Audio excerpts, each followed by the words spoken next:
Thank you, Saurabh. At the very outset, I would like to appreciate the initiative of OCLF of bringing people together from different diverse domains. And Acharya ji, it's an honor to be having this conversation with you. Thank you. Thank you. Ji. So, like I said, this is like one of the opportunities where we not only can get educated, like I said, defining, redefining, like Saurabh reiterated. These are the conversations that actually not only help us to understand the concepts we think we have an idea about, but also strengthens the kind of belief system we have. So, Acharya ji, I have your permission. I would like to straight away Please. Yes. because I want people to have the privilege of listening Yes. to Let's begin. Welcome. yeah.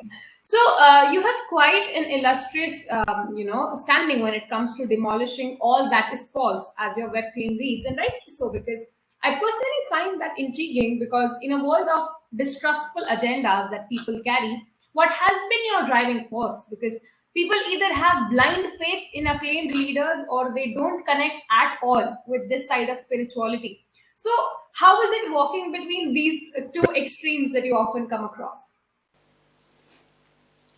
You see, both these extremes are one thing, really.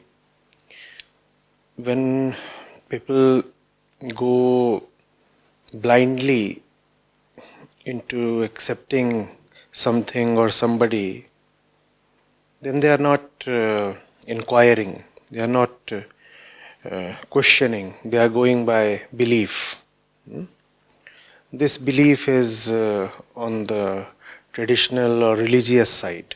Nevertheless, it is a belief. Then there are people who reject stuff and are convinced that the entire field of wisdom or spirituality is fraught with charlatans and mischief makers. Even these people are not inquiring or questioning, trying to seek the truth. No, that's not what they are doing. They too are just believing.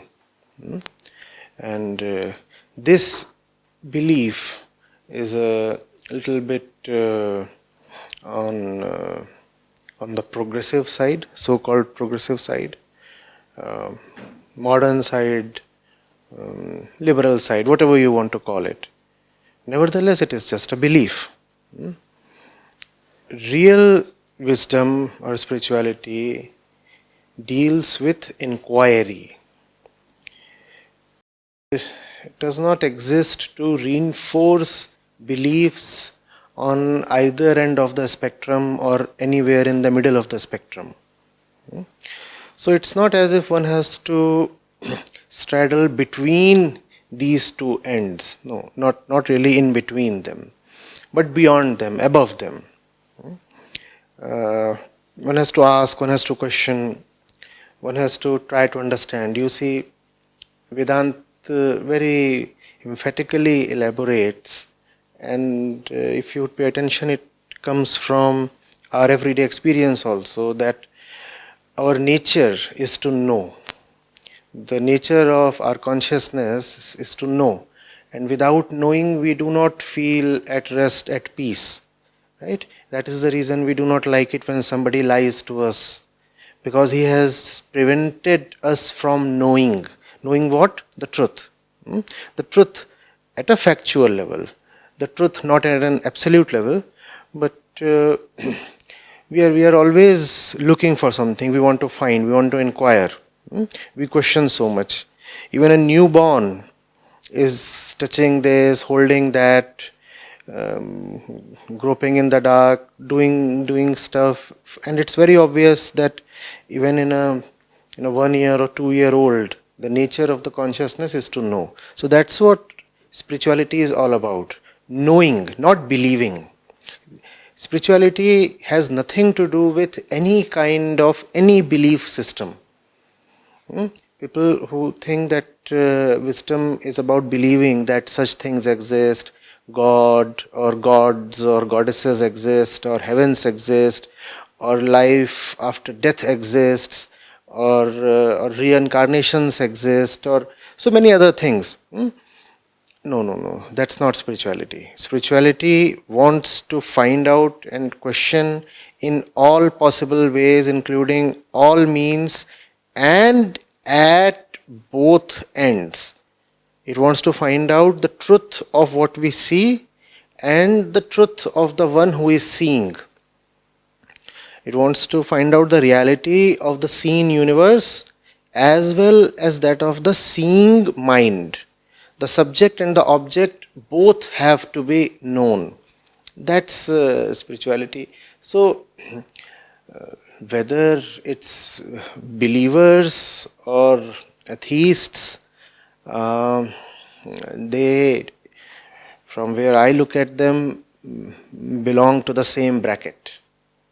They are living in ideologies, they are living in imported knowledge into which they have not bothered to deeply delve and figure out the reality. If right now we are conversating this way, this is a spiritual process in progress. A scientist in his laboratory experimenting to know what is really happening or what really happens is doing something deeply spiritual. Equally, a person just sitting calmly and introspecting is doing something spiritual. You write your diary, you are reflecting on the day, even as you are to retire to your bed at night. That's something spiritual. Now, this is spirituality. Spirituality is not some mumbo jumbo or system of superstition or this or that. None of that. I think that makes a lot of sense, and it is a very different perspective when coming from you. That they don't necessarily belong to two different classes. It's just one way from where you see it, and gives me a little insight as to how you look at people. And I think that also supports why you're easily becoming people's maybe, if I can say, favored person to go to these things, because you whenever you're telling somebody something which they don't necessarily believe in, you don't come out as a hostile person, which is otherwise the case. Because if I'll go to some person who has the knowledge, and if I tell them that I don't know this and may not really believe into this, they either would belittle me, number one, or either they would be trying to put forth their opinions quite harsh way. So if you are coming from a perspective like that, that maybe we are both into the same like the same part of the spectrum, so it becomes very easy to speak to you, and then the conversation might be more meaningful and more accommodating, like if I can say, as a viewer, as a receiver or a listener. So that's great, Acharya ji. I think the conversation, the purpose of it is coming into the force, that I'm getting to know what goes behind of what looks in front. Like, it is very easy to say that you are people favorite, or it is very easy to say that you enjoy a kind of audience which relates to you. But behind this is this, where you understand that it's not different at all. It's just about knowing at the end of the day. It is not relative to belief system. It's just that the day you know is the day you would realize that we're just all the same. Yes, you see, if you read the central texts of Vedanta, the Upanishads, they are all in the form of conversations. The entire process is very dialectic. Two people are conversating, the seeker and the seer. One is asking a question, the other is saying something in response, and then comes another question and then another response. And it's not as if the seeker is sitting there already converted, already prepared or predisposed to just accept anything. There are series of arguments. If you read how Gargi and Yagyavalkya are talking to each other, you would often even sense anger in the respondent, because the questions are so sharp. Similarly, even in the Bhagavad Gita, Arjun is not an easy one to convince. At some point, he even almost goes to the extent of accusing Krishna that Krishna is misleading him. So it is not preaching at all in any sense. It's a conversation. Now that's where real spirituality comes from. Now contrast that to what we see even in some of the elite ideological circles today. People are believing in stuff without knowing the facts, the reality. I'm not here referring to the transcendental truth. I'm referring here to the worldly facts. For example, somebody has a position on climate change. Somebody has a position on flesh consumption. Somebody has a position on the farm laws. And people are sticking to their guns and very stubbornly defending their opinions, and you just scratch things a little and you discover that those opinions are without any factual base. We do not even know what is really going on, and yet we are so insistent on what we want to say. Now this is superstition. So a lot that is very, very modern is actually very, very superstitious.